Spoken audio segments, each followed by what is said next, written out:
vender a gasolina abaixo do seu preço de custo, ou seja, o senhor o senhor precisa de 1000 kwanzas para produzir esse copo, mas vende esse copo a 600 kwanzas. Então, alguém está a pôr os 400 kwanzas por si. Este alguém é o Estado. Portanto, o que é que se está a fazer? Ajustar até aos 1000 kwanzas, mas sem ganhar lucro nenhum. Portanto, eu só vou ajustar até ao preço de custo para que eu que produzo o bem veja pelo menos os meus custos cobertos. E depois é preciso dizer que o que vai ser retirado quando se elimina a subvenção vai ser aplicado em outros setores econômicos que vão dinamizar a própria atividade econômica.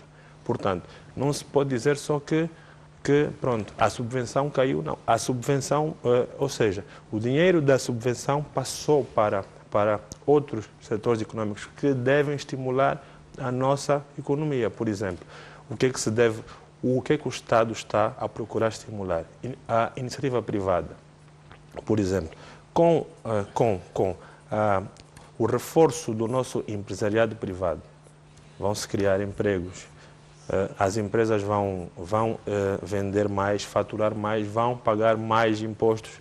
O nosso colega aqui das finanças fica mais satisfeito com isso. Portanto, ou seja, o que nós temos que olhar aqui é que não se está a pôr a mão no bolso de ninguém. Está-se a tirar uma subvenção para se aplicar em outros setores. E para mais, há sempre um lado que ninguém fala. Ajustando o preço, deixa-se de beneficiar aqueles que efetivamente podiam pagar mais, mas só pagavam os 90 kwanzas. Agora, Dr. Emílio Londa, portanto, para um país como o nosso, que ainda não tem os transportes públicos regularizados, portanto, embora esteja a trabalhar nesse sentido, a produtividade não é assim tão alta, pelo menos naquilo que é a competição com os outros países, não há o receio, de facto, de a população pensar que se lhe está a retirar mais do que a dar? Eu gostaria de olhar para este problema de dois prismas. Primeiro, no prisma da oportunidade e depois no prisma do método. Relativamente à oportunidade, eu penso que não deve existir dúvida sequer que o processo ou o mecanismo de subsidiação por via dos combustíveis era ineficiente, e ineficiente em vários aspectos. Primeiro, ineficiente do ponto de vista da justiça social, porque a percentagem de população angolana que usa de forma intensiva a gasolina e o gasóleo é muito reduzida. De tal forma que, quanto maior o nível de rendimento de uma família, mais intensivamente usam a gasolina e o gasóleo e mais benefícios retiram desse subsídio. Ou seja, em termos práticos, o que acontece até aqui, eu não diria acontecia, porque ainda temos subsídio ao gasóleo significativo, é que o Estado canaliza grande parte da sua despesa para ajudar as famílias já com maior poder de compra, o que certamente não é, do ponto de vista social, justo, nem do ponto de vista econômico proveitoso, porque criam-se assimetrias de rendimento que não ajudam. Mas há outros tipos de ineficiência. Por exemplo, a ineficiência na distribuição regional. O mecanismo atual de subsidiação instalado faz com que a parte do território angolano que está no litoral beneficie mais em termos de distribuição de combustível do que a parte que está mais afastada. De tal forma que temos a província de Luanda, a província de Cabinda, a província de Benguela a beneficiar do acesso ao combustível, e a província do Mochico, as Lundas, etc., quando o Cubango a não beneficiar. Isto é possível de corrigir fazendo a reforma no sistema. E outros tipos de ineficiências, como a própria ineficiência da refinaria de Luanda, em grande parte devido ao modelo atual de subsidiação que nós temos. Portanto, tudo isto é preciso resolver. E não faz sentido que o Estado gaste anualmente 5 mil milhões de dólares a subsidiar combustíveis quando temos projetos prioritários como escolas, hospitais e estradas que temos dificuldades de implementar. Mas as pessoas vão dizendo, mas há outras situações, vivemos de geradores, etc. Portanto, isso... Exatamente, mas há uma relação de causa e efeito. Muita gente argumenta dizendo que não faz sentido reduzir o subsídio ao combustível sem antes resolver-se o problema da energia. Isso é verdade, mas, entretanto, estamos numa situação em que, para resolver o problema da energia, precisamos de recursos. Portanto, aqui é o problema do ovo e da galinha, não é? E temos que resolver um problema muito pragmático, que é encontrar recursos para as despesas do Estado. Identificaram-se algumas despesas ineficientes, e esta é uma despesa ineficiente porque é canalizado para os mais abastados da sociedade e há que resolver. Entretanto, há efeitos. Há efeitos sociais, há efeitos sobre os preços e há outros tipos de efeitos que é preciso mitigar. E neste processo de mitigação entra o tema do método, como proceder à subsidiação. E aí eu penso que faltou um bocadinho de mais comunicação. Não obstante isto já ter sido anunciado pelo Sr. Ministro das Finanças ainda no ano passado e algumas vezes já se repetiu pelos órgãos que este é um processo, fala-se também de 3 aumentos, mas deve ser assim, não pode ser de uma vez, é necessário que seja de forma faseada, mas ainda assim faltou comunicação, falta esclarecer as pessoas de qual é a situação inicial e para onde queremos caminhar e de que forma que as pessoas serão protegidas neste processo.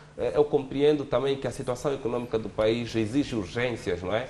O Estado precisa de dinheiro para realizar despesas, e, portanto, aqui um trade-off entre o tempo e a necessidade. Outra crítica que eu faria é a possibilidade de ter se mantido o subsídio aos transportes públicos, o subsídio a alguns segmentos da atividade econômica, como a agricultura, como a indústria, que todo o processo de crescimento e desenvolvimento devem se sustentar na indústria e na agricultura, e a atividade econômica, a atividade de transporte público, porque são aquela camada da sociedade mais necessitada que usa os autocarros e usa o táxi. Portanto, para esses dois segmentos seria possível, numa bomba de combustível, manter um posto muito bem identificado que só atende táxis. Correto. E os táxis continuariam a beneficiar de um subsídio maior do que aquilo que nós, os particulares, as famílias, beneficiamos. Porque aqui há uma questão que se coloca e aqui também podemos desmistificar, tem a ver com situações como dizer, bem, subiram o preço dos combustíveis, nós vamos pagar mais,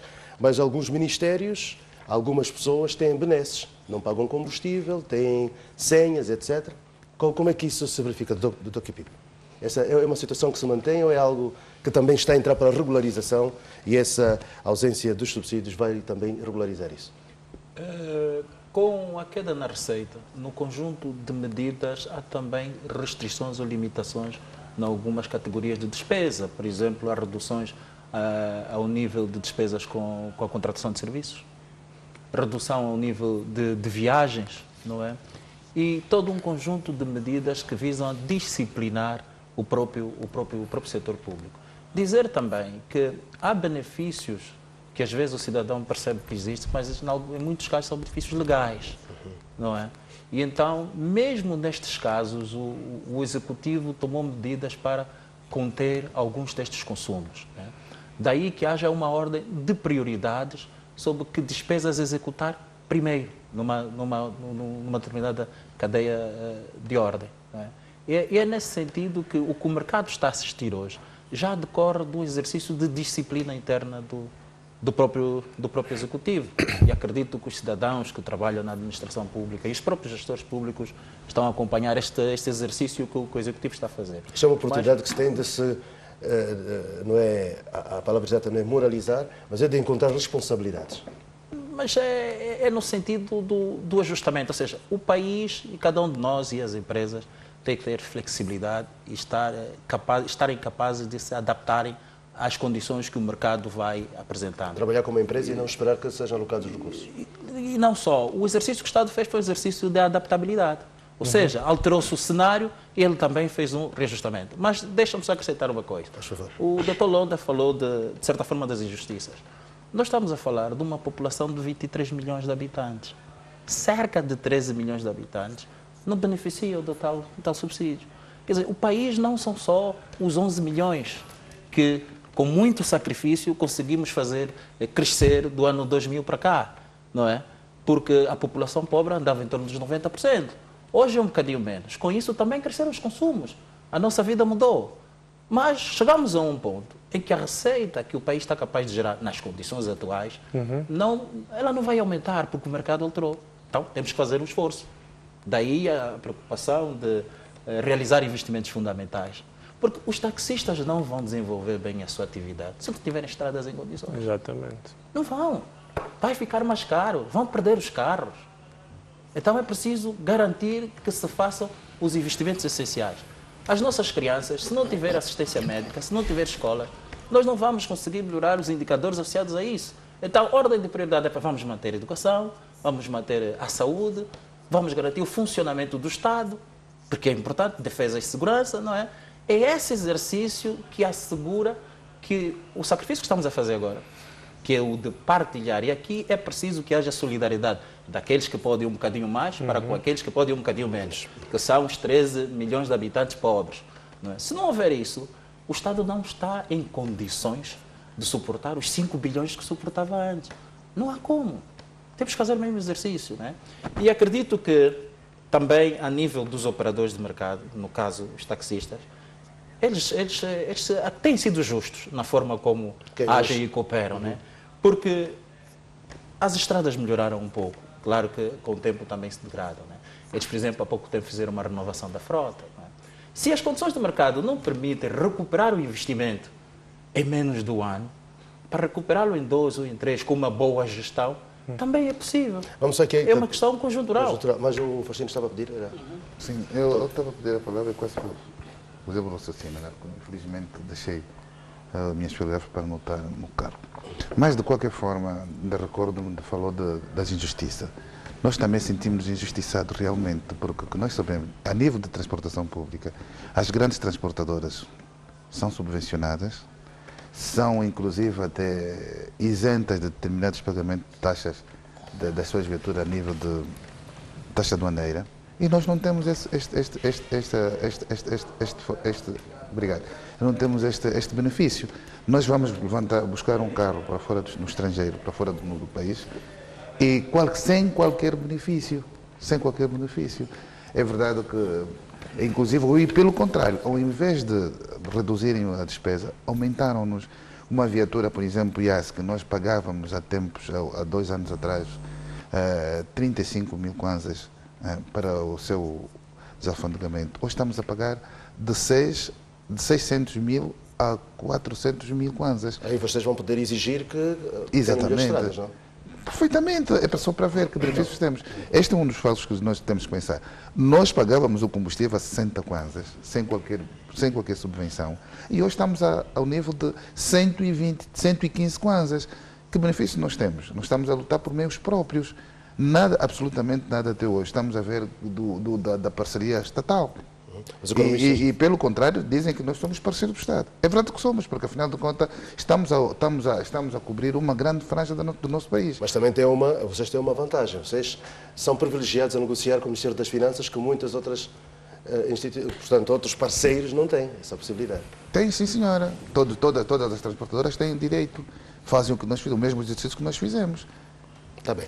Agora, aqui, Dr. Pedro, se de facto está toda esta situação e a sociedade é essa que nos comanda, é para isso que estamos a falar, em termos de flutuação monetária, como é que se vai refletir? Porque vimos logo no início como é que foi, né? As divisas ficaram escassas, portanto as pessoas estão todos os dias nos bancos, etc. Como é que isso depois vai... Não há implicação direta nessa assunto? Não, a implicação desta medida, portanto, aqui falando concretamente do reajuste que foi feito ao preço dos combustíveis, há preocupação por parte dos nossos cidadãos sobre o impacto que terá nos preços. Pronto, e temos recolhido vários testemunhos e o denominador comum é se irá ou não gerar inflação.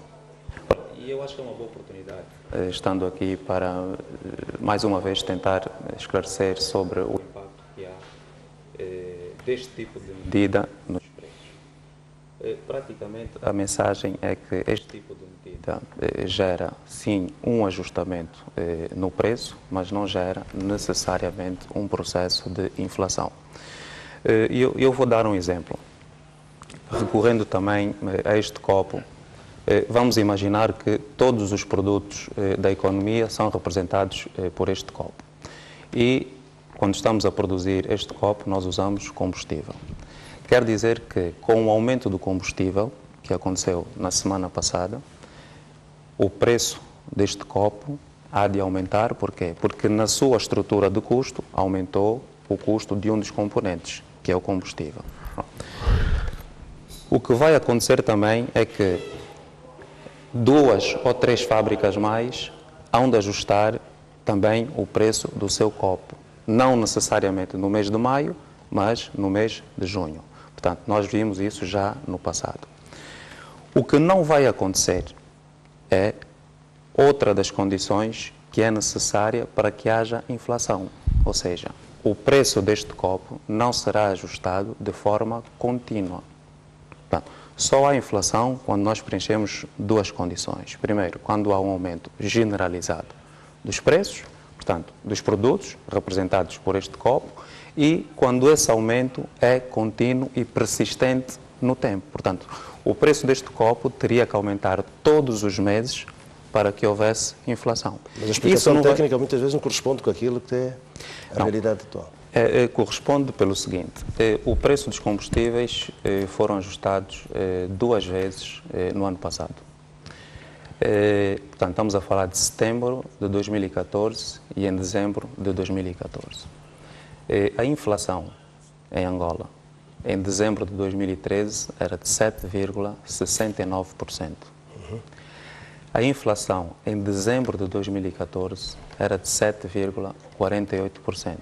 Portanto, nós tivemos uma redução da taxa de inflação em Angola, apesar de termos corrigido o preço dos combustíveis 2 vezes nesse ano.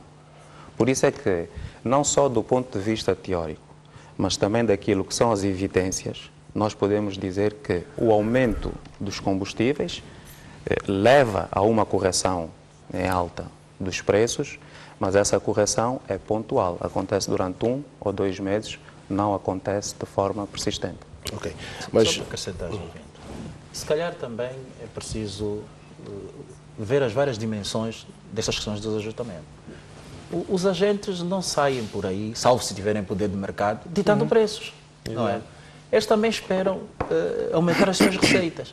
E há situações de aumento de preços que levam à diminuição da receita. Então, é um processo iterativo em que ele também irá fazendo ajustamento, porque ele está a concorrer com outros.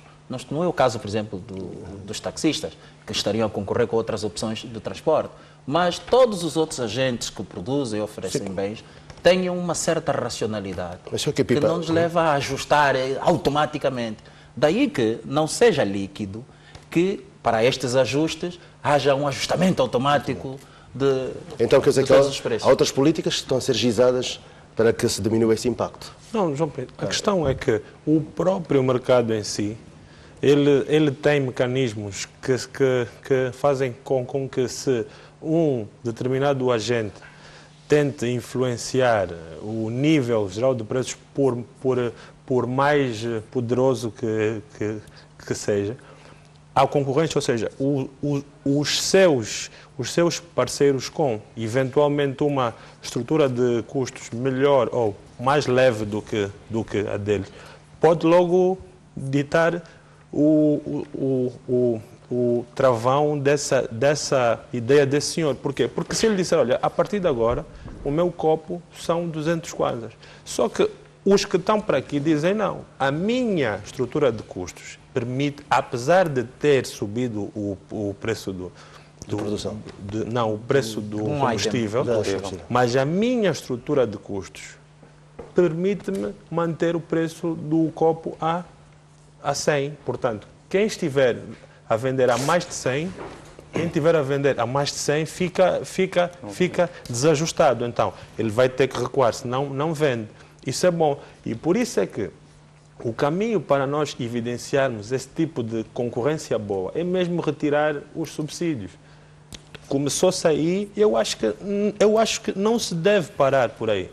Portanto, a ideia que se tinha há muito dinheiro, etc., era uma falsa, era uma... Não, essa ideia de que há muito... O Estado, pronto, a ideia era essa. O Estado tem que dar tudo. Nós temos que receber tudo porque o Estado é o nosso pai. Então, o pai também disciplina. O pai diz, olha, não vou gastar tanto no combustível, mas vou gastar tanto nas escolas, nas estradas, para que os senhores taxistas possam circular melhor. Vou pagar melhor a polícia para que façam um melhor trabalho. Vou pagar melhor as forças de segurança. Ou seja, o que está a ser tirado daqui está a ser posto em outros bens públicos. Vamos ocupar-nos desse nosso tema, que é o reajuste aos preços dos combustíveis, para questionar aí ao Dr. Emílio. Portanto, aqui está-se a falar de todos esses ganhos que o país vai ter. Agora, a cultura de pagar os impostos, não é? Se há e depois o Dr. Kipipa poderá também dar-nos um outro subsídio, porque as pessoas também, não é, deliberadamente não pagavam. Isso, de alguma forma, vai obrigar. Se de facto há essa redução, se tiverem que pagar, portanto, a lei vai ser para todos. Sim, o saneamento financeiro, econômico do Estado tem certamente dois lados. Tem o lado das despesas, que consiste em melhorar as despesas, mas tem o lado das receitas, não é? Que consiste em captar mais e de uma forma melhor receitas. E melhor aqui significa captar receita de tal forma que a atividade econômica não seja prejudicada. E neste âmbito, a AGT foi constituída justamente para tornar o aparelho que recolhe estes impostos, essas receitas, mais eficientes e diminuir os casos de fuga ao fisco e não só, também tentar, de certa forma, mobilizar e criar uma cultura de pagamento de imposto por parte dos empresários, porque o cidadão precisa perceber que o imposto é pago para que o Estado realize um conjunto de funções sociais. Portanto, as sociedades, à medida que foram evoluindo, perceberam-se que há um conjunto de funções que não é possível de resolver com base no interesse privado. Ou seja, os privados não podem resolver, não vão construir estradas, não vão criar forças de segurança, não vão garantir estabilidade econômica. Essas funções precisam ser garantidas por um ente, e esse ente é o Estado. Mas isto só é possível por via do pagamento do imposto.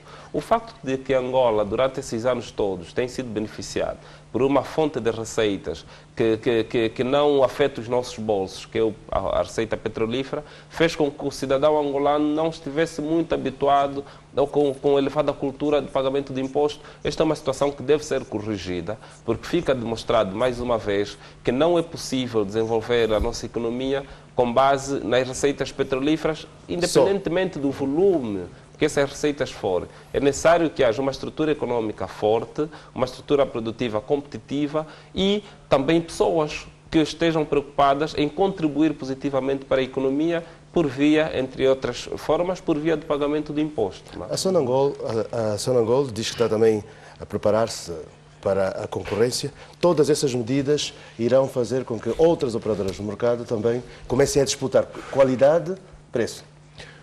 Sim, como acontece em toda parte do mundo, quem dita o preço final no mercado concorrencial é o cliente, é o público. A Sonangol tem um monopólio como tal? Não, neste momento a Sonangol não tem um monopólio. Já existem outras operadoras no mercado. Isto é bom que se diga, não é? E nós estamos no mercado e já estamos a competir. E já começamos há algum tempo esta parte. O que nós estamos a fazer e levamos algum tempo é melhorar o nosso serviço. Estamos a tentar ver que custo é que temos, não é? De forma que o nosso custo seja cada vez menor, não é? Estamos a melhorar a formação do nosso pessoal. Então, logo o mercado tenha mais operador, nós vamos manter a nossa cota de mercado. Nós somos líderes do mercado neste momento e nós queremos mantê-lo no futuro. Sr. Engenheiro, temos só um minuto. Não, só um minutinho, já passa a palavra. Mas quando se falou do reajuste dos preços, portanto, fixou-se o gasóleo no preço que está, mas falou-se que a gasolina teria um preço livre. O que é que isso quer dizer? Esta é uma pergunta que as pessoas estão a meter. Preço livre, e aqui o colega deu um exemplo muito prático, não é? Eu tenho aqui um copo de água, que eu faço o preço em função dos custos que eu tenho, não é? Acontece com um preço livre. Eu, antigamente, no mercado, tinha um preço do combustível que era fixado pelo Estado. o Estado pagava um diferencial, não é? Que a Sonangol podia buscar. Neste momento, não. Eu tenho a aquisição do produto, da aquisição do produto vou meter os custos inerentes à minha atividade e vou meter a margem comercial. Este preço final é o preço livre. Então quer dizer que é comparado com o preço do mercado. TPA é um preço e se abastecer em Talatona pode ser outro preço. Neste momento ainda não está a acontecer, mas no futuro poderá acontecer. Nós estamos a acontecer neste momento no país, temos províncias distantes do litoral e o preço é o mesmo. No futuro ninguém me garante que será a mesma coisa. Eu tenho outros custos ligados à atividade no interior do país. E depois, com o tempo, eu vou ter que ver esses custos quais são e vou ter que implicar no preço final. E aí vai haver também a liberalização. Não, já existe a liberação de preços para o combustível. Esse é o momento. E não nos esqueçamos que estamos a falar aqui da gasolina, mas nós o produto que mais vendemos é o gasóleo. E este gasóleo ainda é financiado pelo Estado. Não nos esqueçamos disso. Não é? Nós vendemos a gasolina, mas o gasóleo é o produto que mais nós vendemos no mercado. Era só para reforçar essa questão. As pessoas estão a olhar para o ajustamento no preço, que é a parte final. A atividade reguladora do Estado levou também ao ajustamento das margens comerciais no negócio, não é? Então, a própria Sonangol e as outras hoje vão estar num ambiente em que as margens foram reduzidas, porque se assim não fosse, o preço de 115 nem seria este, seria muito maior. Quer dizer, o Estado tem uma preocupação de garantir o bem-estar do cidadão e espera que quer a Sonangol, que os outros agentes atuem no sentido que possa proporcionar ou promover o bem-estar sem causar perturbação na vida das pessoas. Quer dizer, estas reformas que estão a fazer levaram e afetaram também, por exemplo, a própria Sonangol e outros operadores, porque viram reduzidas as margens de negócio. Engenheiro Duns, portanto, só para que as pessoas percebam, esta questão do preço livre não vai dizer que, portanto, cada detentor de uma bomba de combustível é livre, pronto, está por acaso a 115, mas não. ele é que sabe que de repente vai Não nos esqueçamos que nós temos no mercado, neste momento, dois tipos de postos de abastecimento. Temos os postos que são da rede da Sonangol, não é? E temos postos de bandeira branca que são nossos parceiros. Essas pessoas que trabalham connosco, quem ainda dita o preço é a Sonangol, não é?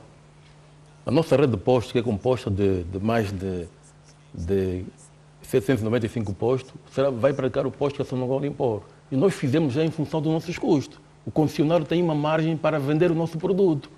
Embora o Estado tenha reduzido a nossa margem, com as margens em relação à gasolina, nós, Sonangol, tivemos a preocupação de dar uma margem ao meu parceiro, de forma que ele também consiga ganhar um pouco de dinheiro. Aqui estamos a aplicar o ganha-ganha. Eu, Sonangol, vou ganhar e também vai ganhar o meu parceiro. De forma que ele não pode fazer um preço diferente daquilo que eu dito no mercado. Porque todos compram combustível da Sonangol. A Sonangol. Ok. Agora, Então contém monopólio, nesse caso. faz favor. Eu acho que contém monopólio, não? Não esqueça, estou a falar da rede da Sonangol. Existem também outras operadoras que não estão no nosso mercado. A Sonangol é a única no mercado. Está a Sonangol, está a Puma, está a Sonangalp, são também operadoras que estão no mercado. Também vão fazer o preço em função dos seus custos. Não, mas eu penso que a pergunta do João Pinto era mais no sentido de que, por exemplo, no Brasil chamam gasolineiras, né? Se existirem outras gasolineiras desassociadas à Sonangol, se tiverem outra estrutura de custos, porque são privadas, porque têm outros donos que não seja a Sonangol, estes vão praticar os preços. O preço livre. Os preços, exatamente. Logicamente, ele pensa que a questão era os custos. Vamos supor que tu entras hoje no mercado. O senhor Faustino entra hoje no mercado, vai criar 10 postos de abastecimento, ele tem custo. Exatamente. Pode vender a 120. Vai variar. João Pinto, aí é uma grande questão. Ele também tem um racional. Exatamente. Que faz com que ele sabe, se eu meter um preço superior ao da Sonangol, as pessoas eu não vou vender. A minha bomba. Nós vemos dos outros países, as pessoas saem, por exemplo, de Portugal, para abastecer na Espanha. Exato. O namibiano saía do seu lado para vir abastecer em Luanda. Então, por que o senhor que está ao lado da bomba, que custa mais caro, não vai abastecer na bomba da Sonangol? Esses fenómenos nós também isso vamos não é por observar. decreto, Sim, o mercado é que ajusta. Há pessoas que pensam, não, isso tem que vir por decreto. Não, o mercado ajusta. A Sonangol, quem abastece? De onde vai buscar o combustível? Como? A Sonangol, onde vai buscar o combustível? Não nos esqueçamos, quem está a prover o mercado de combustível hoje em Angola é a Sonangol Logística. É o Sonangol distribuidor, vou buscar o meu combustível, vai buscar também lá os demais concorrentes, operadores do mercado. Então ele tem que aceitar o preço da Sonangol. Não, mas não é, separa bem a Sonangol. Estamos a falar de uma Sonangol que é comercial, que é distribuidor, e tem uma Sonangol que provém, que é a Sonangol Logística. É diferente. Eu também vou comprar Sonangol Logística. Muito bem, nós vamos fazer Vamos fazer aqui um pequeno intervalo, daqui a pouco vamos regressar. Hoje estamos a falar do reajuste aos preços dos combustíveis no país. Até já.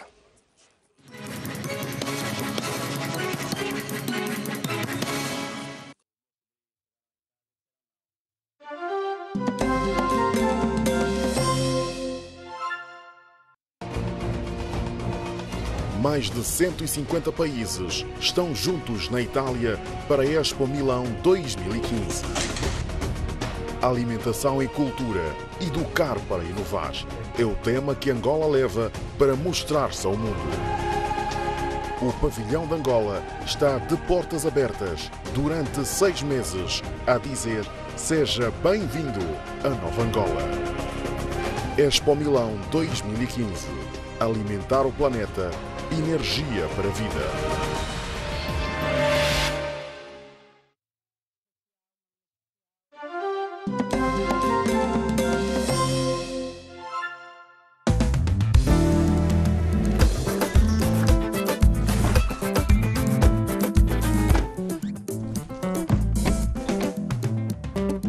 Angola está presente em todo o mundo através da TPA Internacional. Ela vai consigo a qualquer lugar, seja nas suas férias em família ou em viagens de trabalho. A TPA Internacional leva até si muita informação e conteúdo de entretenimento. Disponível nas Américas, África, Europa e agora também na Ásia. Onde quer que vá, a TPA Internacional vai consigo. Temos professores qualificados para formar pessoas que possam contribuir para a edificação desta Angola. Já tive a experiência de estudar fora, mas preferi vir para aqui quando vi as condições que Angola adaptou. Vou concretizar o meu sonho e vou ajudar esse país a ir em frente. O meu lema é nunca desistir do sonho. Eu gosto de ajudar também as pessoas, é por isso que eu quero ser médico. Consegui uma casa, tenho um emprego estável, tenho um contrato por tempo indeterminado, graças ao curso que eu fiz. A busca pelo conhecimento. Na TPA mostramos os jovens da Nova Angola. É para si que trabalhamos todos os dias. O melhor jornalismo da Angola está aqui na TPA.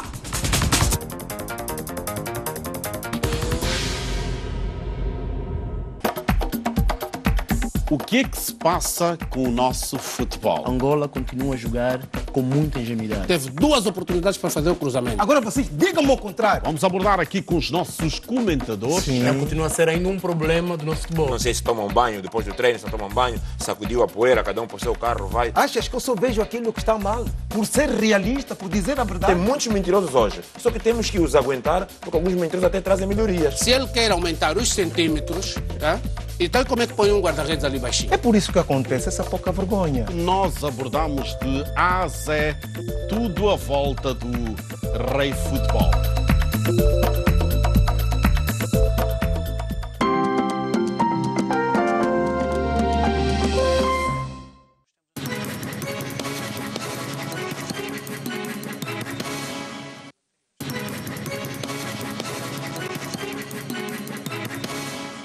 Ora viva, estamos de volta. Hoje o tema tem a ver com reajuste aos preços dos combustíveis, aqui no programa Falar Claro. Uma primeira parte olhamos para aquilo que são os motivos e, sobretudo, a pertinência da adoção dessas medidas.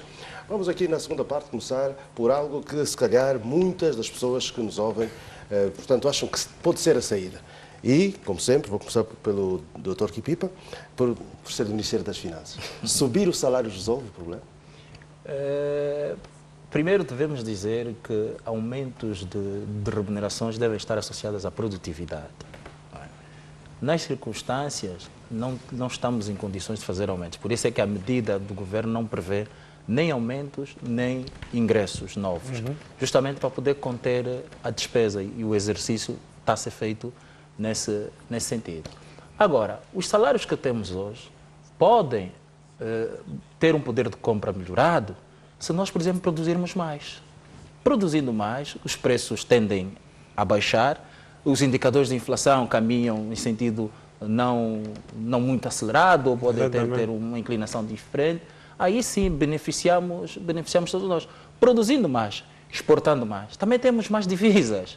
Quer dizer, esse exercício que não é fácil, tanto é que estamos num processo de diversificação, é algo que não vamos conseguir em 2015, mas temos que começar, temos que começar. Então, o exercício que está a ser feito, e já foi dito aqui, vai, por exemplo, reforçar, através de linhas de crédito, a disponibilidade para apoiar o setor privado. E o impacto só não é maior por conta da tributação do setor não petrolífero.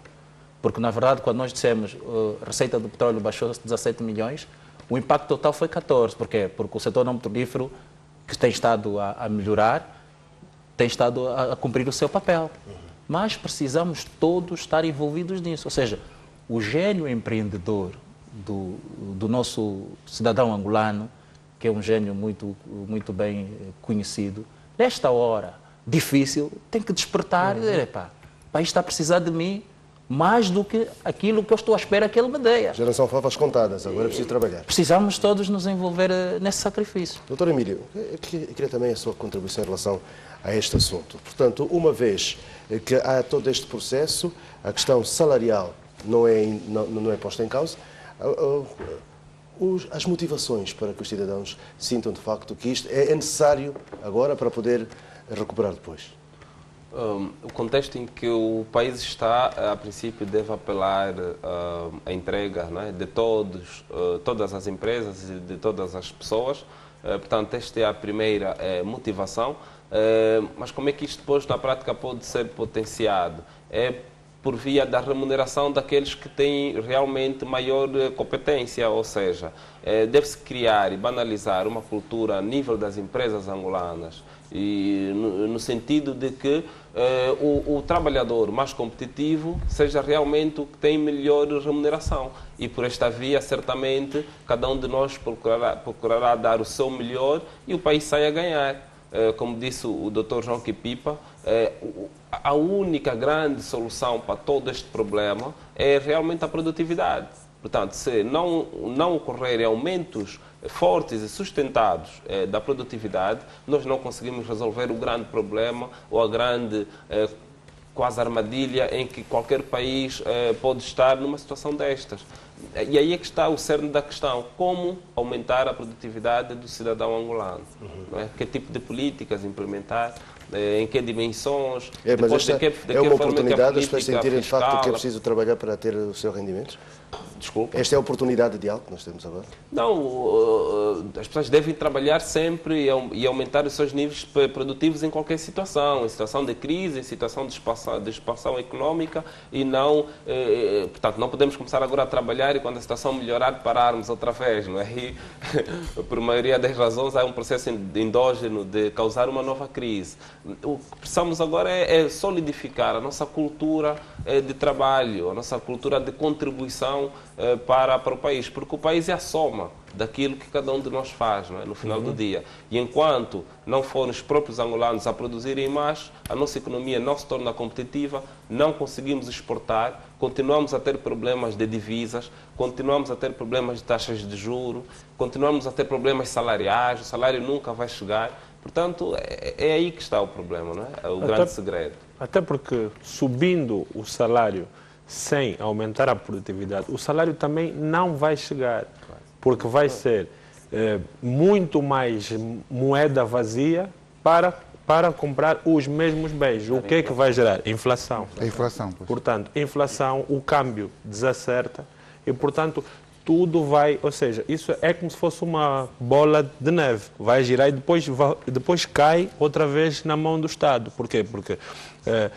a qualidade de vida das pessoas vai se deteriorar e o Estado vai ser obrigado a fazer transferências a nível social para as pessoas. Vai ter que pagar, vai ter que ajudar mais as pessoas desfavorecidas. Portanto, a solução é essa mesmo. Estamos com dificuldades, vamos ser criativos, vamos trabalhar mais, vamos aprimorar aquilo que nós achamos que já temos muito conhecimento e ser inovadores. O Estado disponibilizou uma série de programas série de programas para fomentar a nossa iniciativa privada, mas não, nós, por exemplo, eu digo aos meus alunos, vocês estão aqui na faculdade, mas o vosso target é sair e ir logo para a função pública. Errado. Vocês estão num curso de gestão, vocês estão a receber ferramentas para serem empreendedores, criarem. Agora fala-se muito das pequenas e médias empresas, não é? Exatamente, mas as pessoas, pronto, nós ainda estamos naquela, eu vou acabar, vou ali para o Estado, vou ficar, não. Nós temos que acabar a faculdade ou fazer um curso de gestão ou um curso de empreendedorismo qualquer e abrir o meu negócio. Existe abertura, existem linhas de crédito. Então vamos, eu acho que esse é o momento para nós aproveitarmos. Eu penso que temos que olhar também para esta questão dos salários na ótica de uma medida estrutural que hoje é cada vez mais premente, que é a diversificação da nossa economia. E hoje fala-se muito da diversificação da nossa economia. E um bocado em linha com o que já foi dito, se nós aumentarmos os salários, nós no fundo estaremos a aumentar a estrutura de custos da nossa economia. E se aumentarmos a estrutura de custos, vamos perder competitividade relativamente ao exterior. Temos que perceber que um dos objetivos da diversificação económica é também a substituição de importações. Mas se a produção interna for mais cara, por inerência do aumento de salários, é natural que as pessoas continuem a preferir o produto que vem do exterior. Portanto, aí perdemos não só o objetivo da substituição das importações, mas também o objetivo de pouparmos algumas das reservas internacionais do país. E não conseguimos vender lá fora, porque o nosso produto torna-se mais caro. Portanto, não se consegue exportar.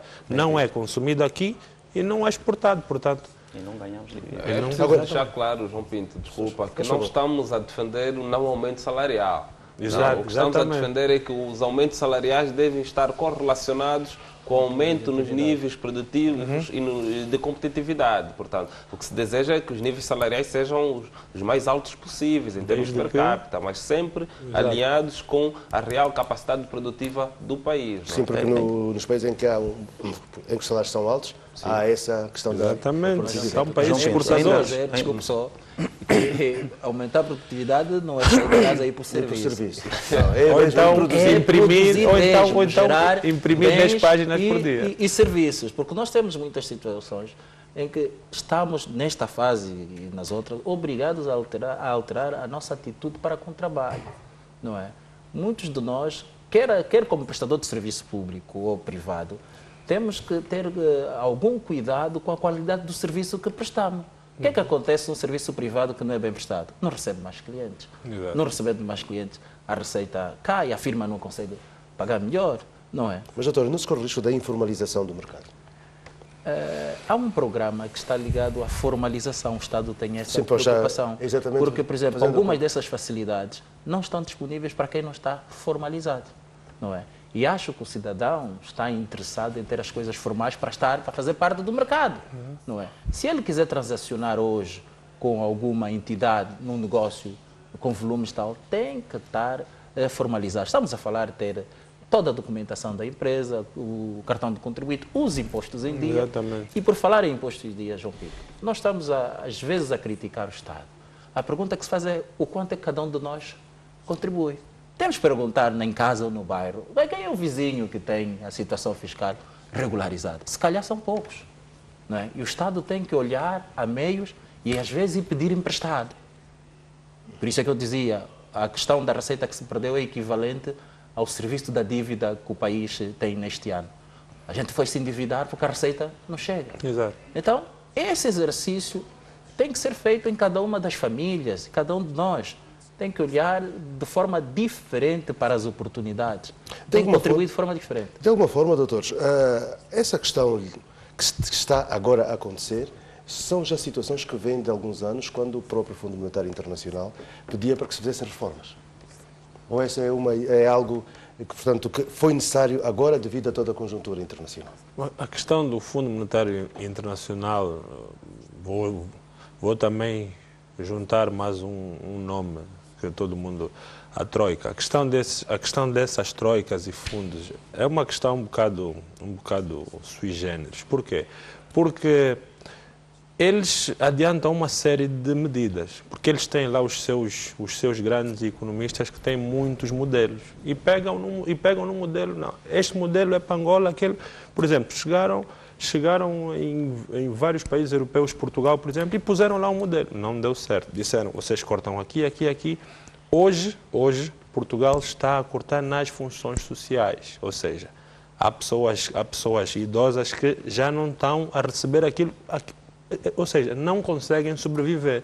A Troika ou o FMI, antes de chegar e dizer façam isso, eles têm que vir para aqui, sentar-se numa mesa como essa.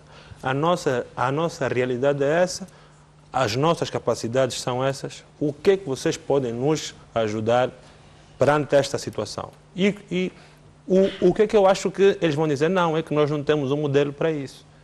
Nós temos aqueles, mas esses modelos não chegam. Portanto, quando eles nos compeliam antigamente a tomar determinadas medidas, a fazer umas certas reformas, não era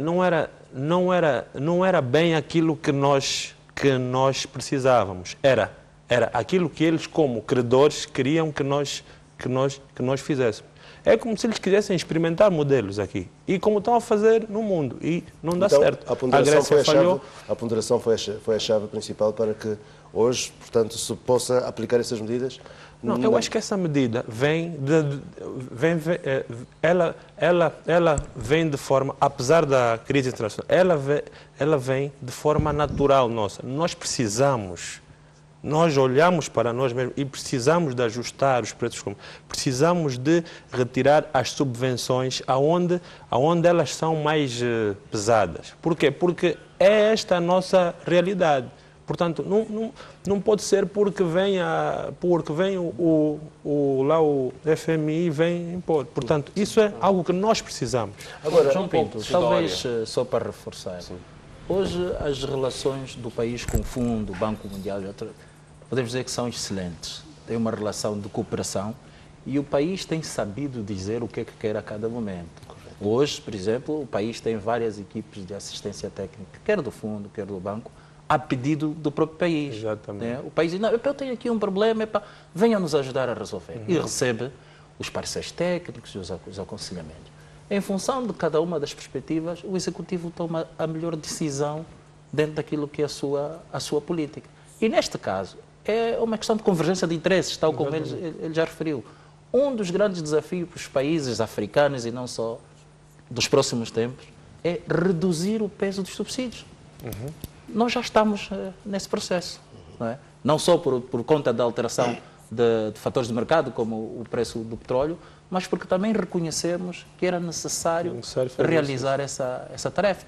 Pedimos a assistência, fizeram um estudo, analisamos e estamos a caminhar naturalmente no sentido da convergência daquilo que o resto do mundo está a fazer. A prova disto, João Pinto, é que em 2004 o governo angolano já tinha se comprometido em fazer um processo de reforma dos subsídios que iniciou nesta altura. Em 2006, a Agência Internacional de Energia publica um estudo sobre o setor energético de Angola, que foi a pedido do governo de Angola, e depois continuou-se o processo. Entretanto, a carga de subsídios era tão grande que é difícil terminar o processo, não é? E terá que haver mesmo um esforço e um sacrifício de todas as partes para que se atinja níveis desejados. Em 2009 houve um outro aumento, portanto é todo o mesmo processo que tem ocorrido. Isto não veio só do FMI nem do Banco Mundial, não obstante haver uma convergência em termos de visão entre o Estado angolano e estas instituições. Dr. P, engenheiro, se falarmos de facto agora das vantagens e desvantagens, na região onde que sempre foi, não digo sacrificada, mas onde notou-se muita ausência de combustível, com essas medidas e por cá também essa concorrência, a parte leste do país vai estar mais beneficiada, portanto, vai haver esse corre-corre de colocar lá o combustível para comercialização? Não, aqui foi um reparo, já há um tempo esta parte não tem faltado produto no país. Hoje de Cabinda, Cunene, Sonangol, provém produto. salvo situações pontuais de uma ponta ou de um caminhão, mas de cabina com NEN não há falta de produto. Nós, com esta medida e com o fim da subvenção na gasolina, nós iremos ter mais poder financeiro, a nossa tesouraria vai ter muito mais dinheiro. Nós temos alguns projetos que estavam um pouco parados, vão poder arrancar. Nós estamos a prover o país com uma série de postos de abastecimento. Nós queremos cobrir o país com muito mais postos de abastecimento. Nós temos uma carteira com 100 postos até o fim do ano. Então eu vou ter muito mais dinheiro. Então, esse dinheiro que nós vamos ter hoje vai ser possível para fazer mais postos de abastecimento, acabar com o investimento, formar o nosso pessoal com técnica e cientificamente.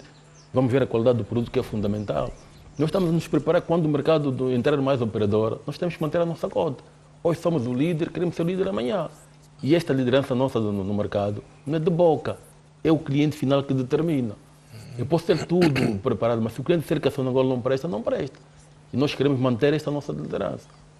Doutor, o preço ficará por 115 ou vai aumentar? Ou vai aumentar?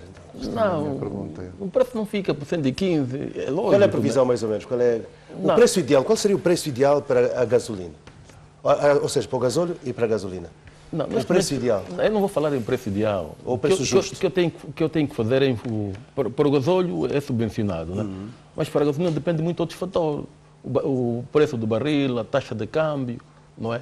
Isso tem em conta no preço final. A margem de refinação, o processo logístico. Não, porque eu compro isso, grande parte eu importo, fora também. Lá fora afeta o preço. Todos esses elementos determinam o meu preço final. Eu hoje estou a falar em 115, mas daqui a um mês pode ser 110. Não nos esqueçamos que hoje estou a fazer só de forma a crescer, mas também vai baixar. Lógico, depende muito do mercado, os fatores que eu indiquei atrás. Da concorrência. Da concorrência também. Exemplo, né? João Pinto referiu, desculpe, o João Pinto referiu as províncias do leste e do sul. Investidores interessados podem entrar nesses mercados e importar de países vizinhos e, naquele ponto, competir com a Sonangol, não é? Então, e esta abertura que se fez vai beneficiar, em última instância, o cidadão.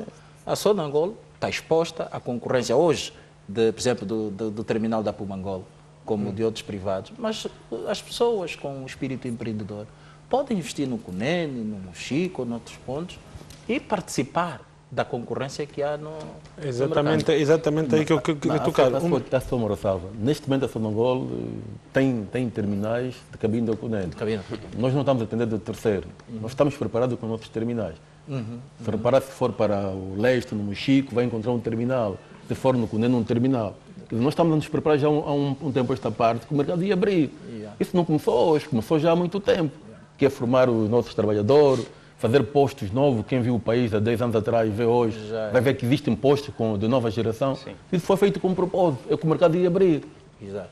Não, mas é uma questão.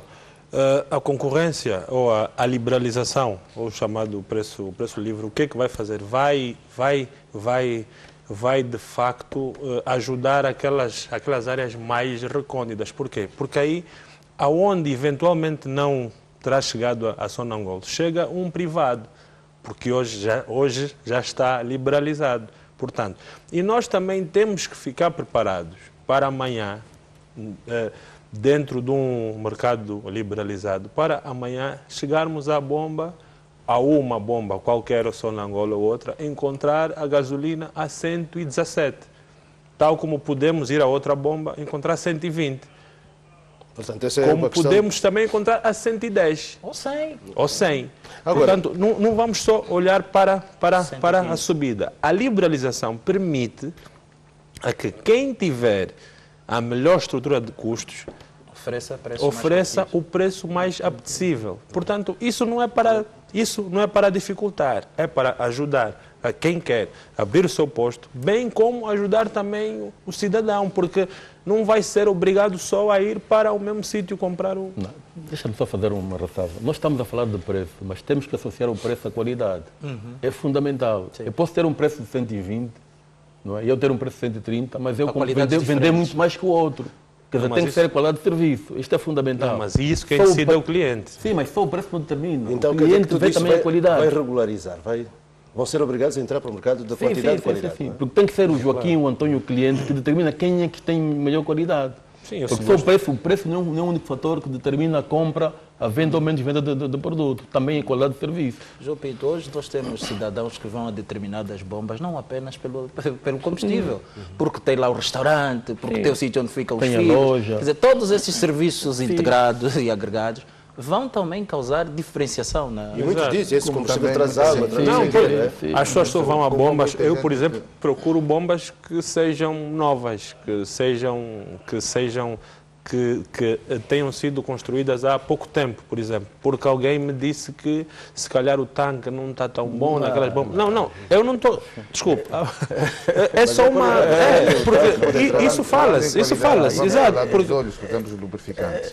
Hoje muita gente não... Agora talvez que a Sonangol tenha um óleo que a gente usa, mas muitas das vezes a gente vai para fora e viemos com alguns baldes de óleo de lubrificantes para nossas viaturas que vêm de fora. Não querem o óleo da Sonangol. Não. Isto é verdade, sim, senhor. Eu sou da Sonangol. Houve alguma altura que se ninguém quis o óleo da Sonangol, só quis o óleo da Galp. Até que qualquer coisa aconteceu, que as pessoas deixaram de usar o óleo da Galp e querem agora da Sonangol. Não. Sabes qual era o problema que tem da Sonangol? Não é a qualidade do produto. Nós estamos certificados. É a quantidade que não havia quando em vez. Nós estamos agora a fazer o revamp da nossa fábrica e não estamos a prover o mercado com as quantidades que os clientes querem. Mas nunca se meteu em causa a qualidade do produto. Isso eu aposto com o senhor Faustino em qualquer sítio. Pega uma embalagem da Sonangol, vai ao mercado, vai a uma loja, vai e compara. Nós estamos certificados. Agora só aqui uma situação. Doutor Pedro, os dígitos, portanto, quando se fala sempre dessas medidas, as pessoas falam sempre dos dígitos, agora 2 dígitos, 3 dígitos, etc. A questão do Kwanza vai se manter forte como... pela análise de mercado que faz. Portanto, a situação em que as pessoas vão ter necessidade sempre de ter os seus kwanzas no bolso, como tem acontecido até aqui, não está preocupado com a moeda externa? Não, o que está a acontecer neste momento é um ajustamento também do lado da taxa de câmbio. Pronto. E o que normalmente acontece em situações que há redução no valor das exportações e maior rigidez no volume de importações, é natural que se queira depreciar a taxa de câmbio. Pronto. E isso tem vindo a acontecer desde setembro do ano passado, que a taxa de câmbio tem vindo a depreciar de forma mais acelerada do que acontecia antes disto. Isso é natural num cenário em que a procura é superior à oferta de divisas.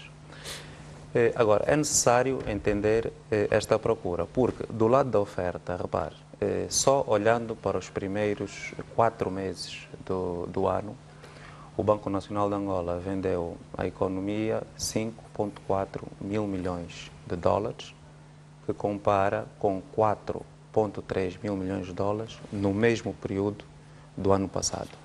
Pronto, ainda assim, há pressão sobre a taxa de câmbio. Portanto, continua este processo de uma procura superior à oferta. O ajustamento nas importações vai demorar mais tempo do que aquilo que aconteceu às exportações.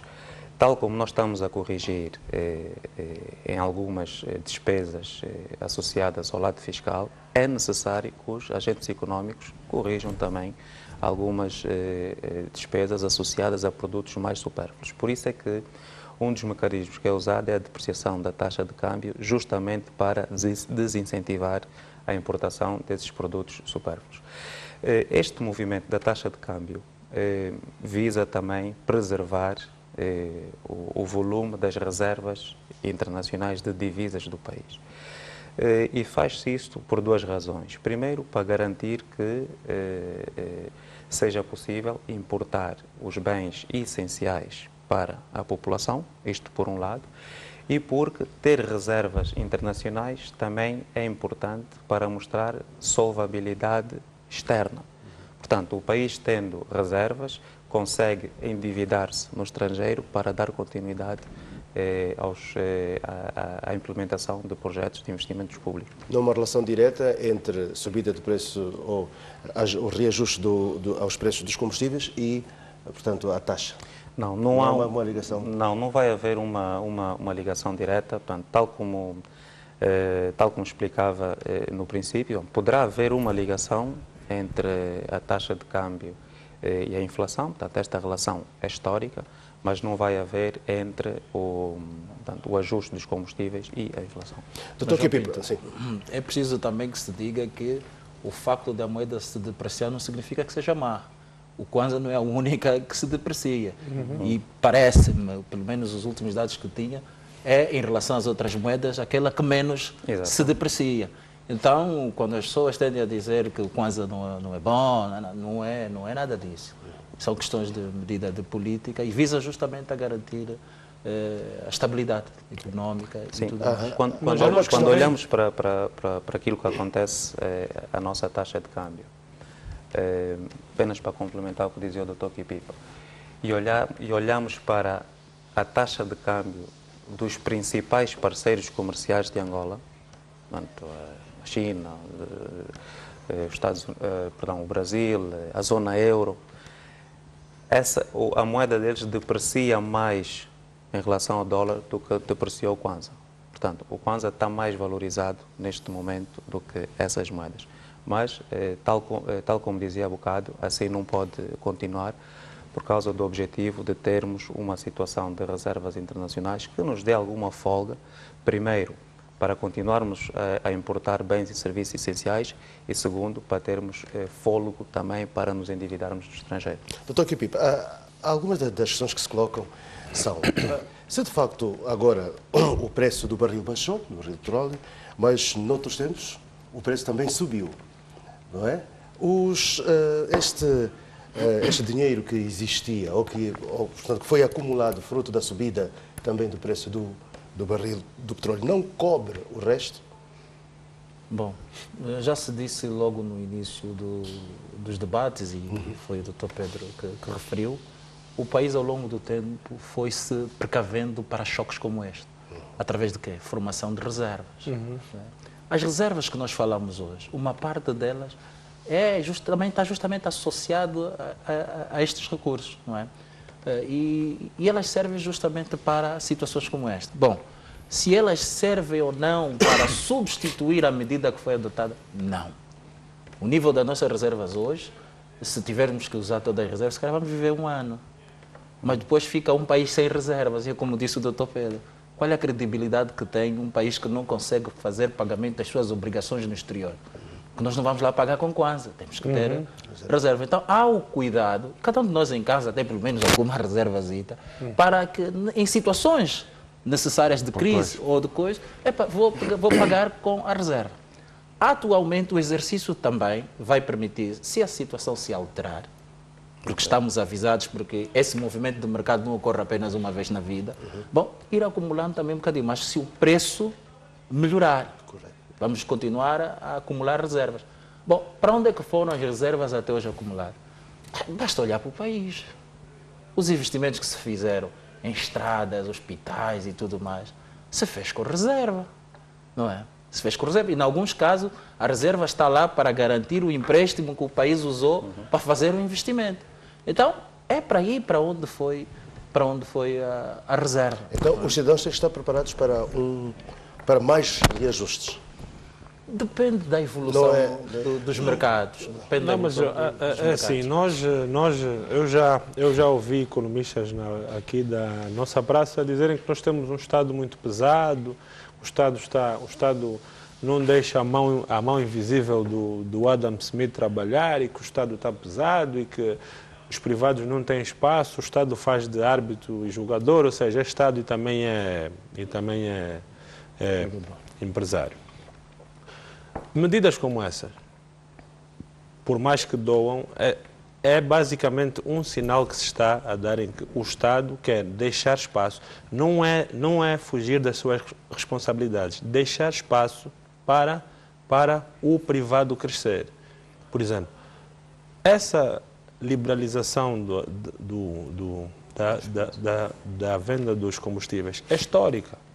É histórica porque há uns anos atrás nem se pensava que isso ia ser possível. E vai ser algo que nós vamos sentir na pele. Mas, e depois, a tendência é essa. Hoje foi a distribuição do combustível, amanhã pode ser a produção, amanhã pode ser a venda, por exemplo, a distribuição de energia, por exemplo. Pode-se liberalizar caso haja privados com capacidade para isso. Mas, ou seja, isso é o Estado a recuar para basicamente as suas funções originais. Porque hoje nós temos um Estado empresário. Esse Estado empresário é um Estado pesado. Porque a função do Estado não é ser empresário, é ser Estado, prover bens públicos. Então, não devemos ficar chateados quando o Estado ou seja, quando o Estado começa a fazer aquilo que já devia ter feito há mais tempo. E vai levar tempo, claro. O Presidente, você está muito calado, quer dizer, está convencido de facto de que... Não, como eu já disse há bocado, eu estou cercado aqui praticamente a ser agredido por tudo por um só. Não, mas tem o seu espaço para falar. Eu preferia ouvir e quando chegar o momento de atacar, mas então, acho que...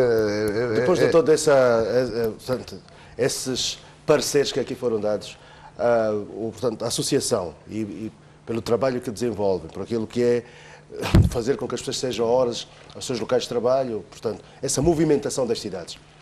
Depois de todos esses parceiros, acha que de facto ainda assim vai ser necessário que conversar ou o preço fica por aí mesmo?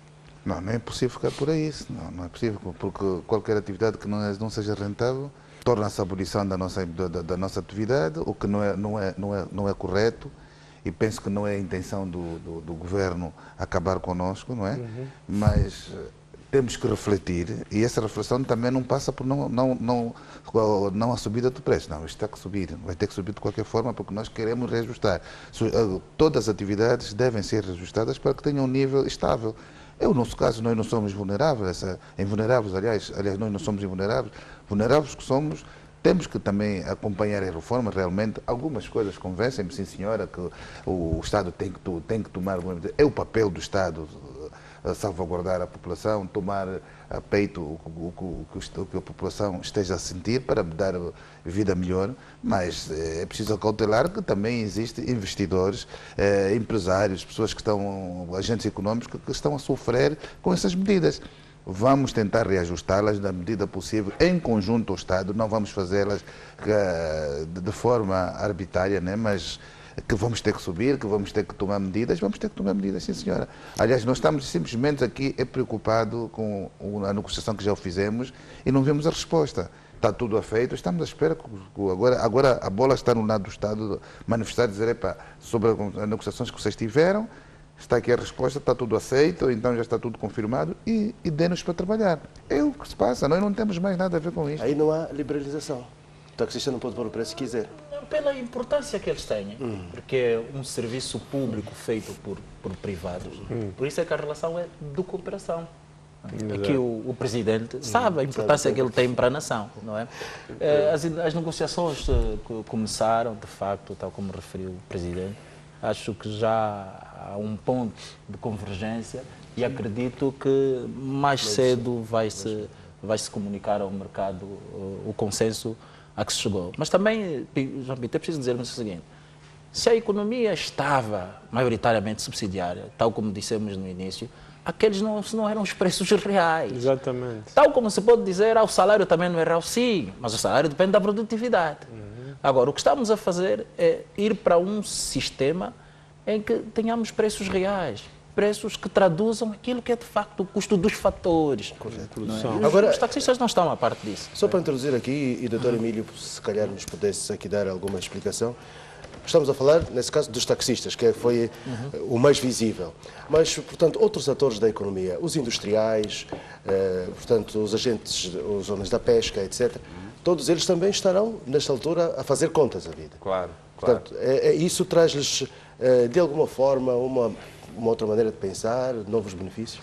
Sim, vejamos. O aumento do Presidente da AIA sempre defendeu a abolição completa dos subsídios. Sim. porque ele sempre percebeu que não é racional, não é? Porque se por um lado temos alguns benefícios, os prejuízos são muito maiores. E o aumento do preço dos subsídios, aliás, o preço dos combustíveis não afeta todas as atividades econômicas da mesma forma. Tudo depende da estrutura de custos e o peso do gasóleo, da gasolina nesta estrutura de custos. Ou seja, para o industrial, para o empresário, talvez o combustível represente 5% do total de custos, mas para o taxista talvez represente mais, não é? Represente por aí 40% ou algo assim, de tal forma que as diferentes classes empresariais reagem de forma diferente. Este é o primeiro ponto. O segundo ponto é que a atividade de táxi tem estado sob o regime de preços regulados. O Ministério das Finanças estabelece 3 regimes, não é? O regime de preços regulados, vigiados, livres. E por que é regulado? Tal como o Dr. Pipa disse, é um serviço prestado ao público em geral e de tal forma que é necessário que haja alguma estabilidade, ou seja, não podemos amanhã sair à rua, o preço ser 200, depois da manhã 250 e depois 150. Quer dizer, o cidadão não consegue planear a sua vida e tem custos de menu, ou seja, custos de pesquisa, qual é o preço hoje, o que é que aquele está a praticar. Depois hoje corre para esse táxi, depois corre para aquele táxi, há acidentes, etc. De tal forma que é importante que haja um preço único e previsto nesta atividade. Daí a atividade de táxi estar sob o regime de preços regulados. Mas, em qualquer parte do mundo, toda atividade que está sob o regime de preço regulado, é necessário que haja, por outro lado, um estudo contínuo da evolução da estrutura de custos desta atividade, por forma a que os empresários que oferem este serviço não sejam prejudicados, porque, tal como já foi dito aqui, não interessa a ninguém que os taxistas, sejam eles os donos do táxi ou sejam os taxistas os motoristas, este é um outro debate, tenham prejuízos, não é? Porque se eles tiverem prejuízos... Não pagam impostos. Não pagam as taxas. Com prejuízo não se paga imposto. Sim, é um segmento importante da sociedade que fica sem um serviço público. Portanto, é necessário aqui um ajustamento contínuo, tanto em termos do preço, não é? e da estrutura de custos. Agora, o que nós achávamos conveniente é que, se nós como servidores públicos, por que não temos algumas isenções? Eu diria mesmo na taxa de câmbio, aliás, aduaneira.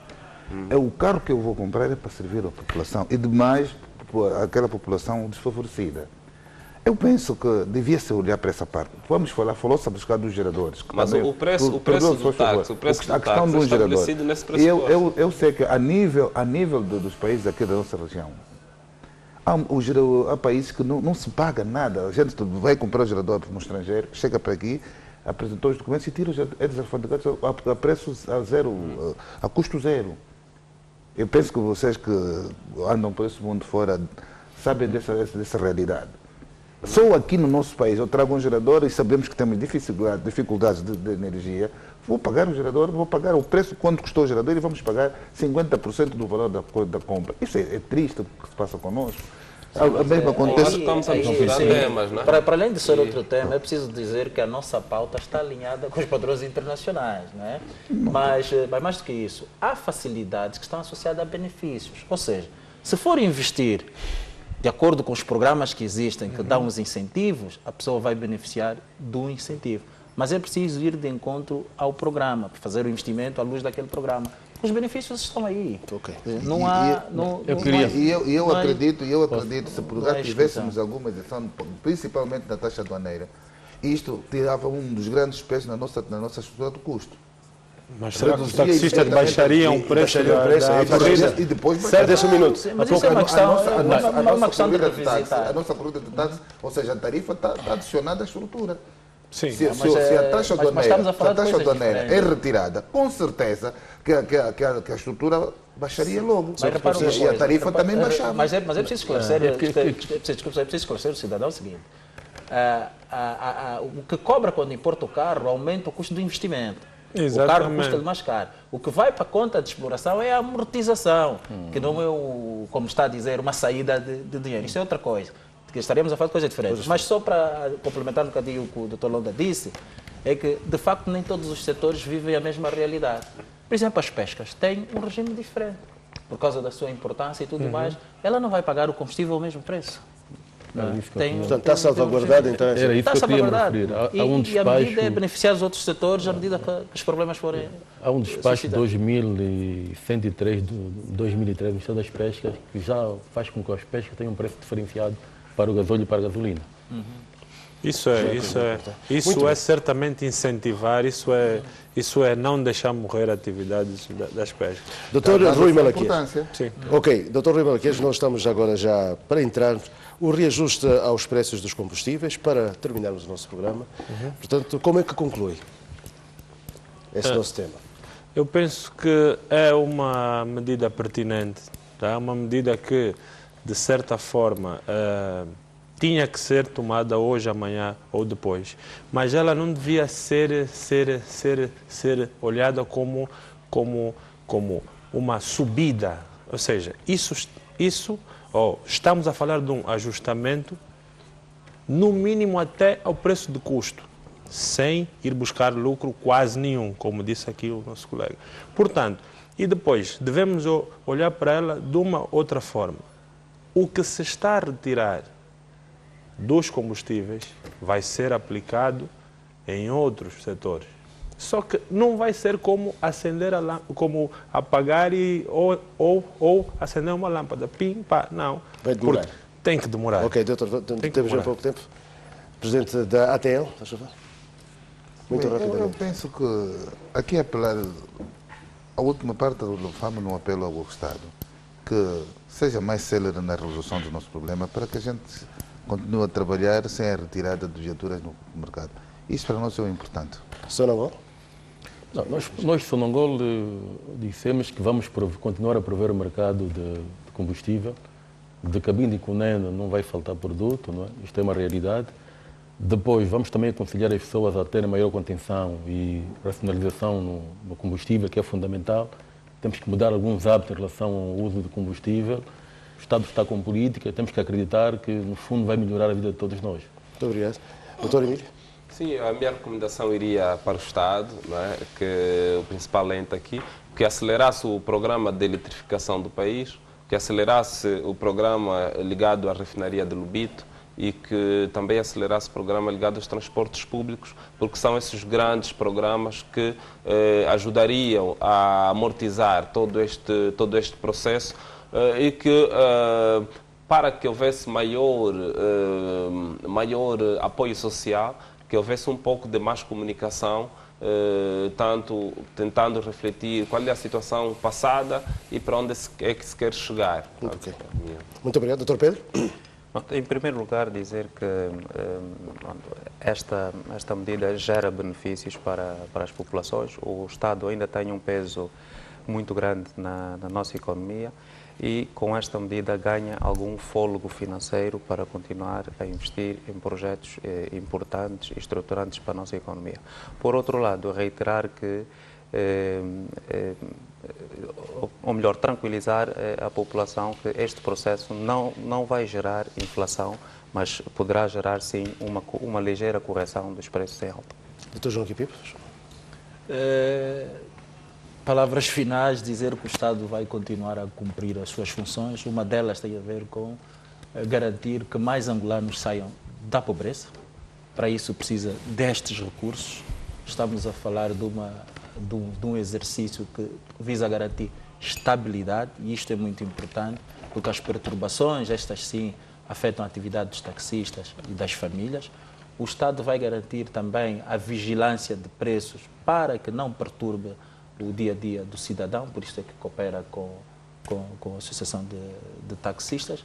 E no conjunto de reformas, esperamos todos que no final, se as coisas continuarem a correr como estão, do ponto de vista, por exemplo, do comportamento dos mercados, sejamos numa situação melhor. Situação melhor. Muito obrigado, então. Caros telespectadores, perdão, terminamos então aqui este nosso programa. Hoje falamos do reajuste aos preços dos combustíveis. Nos estúdios, o Diretor Nacional de Estudos e Relações Internacionais do Ministério das Finanças, Dr. João Boa Quipipa.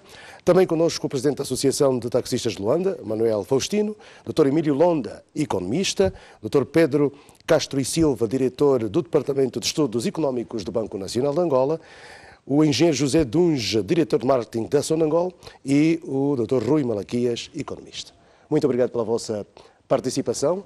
Nós terminamos aqui mais uma edição do programa Falar Claro e até a próxima sexta-feira. Boa noite.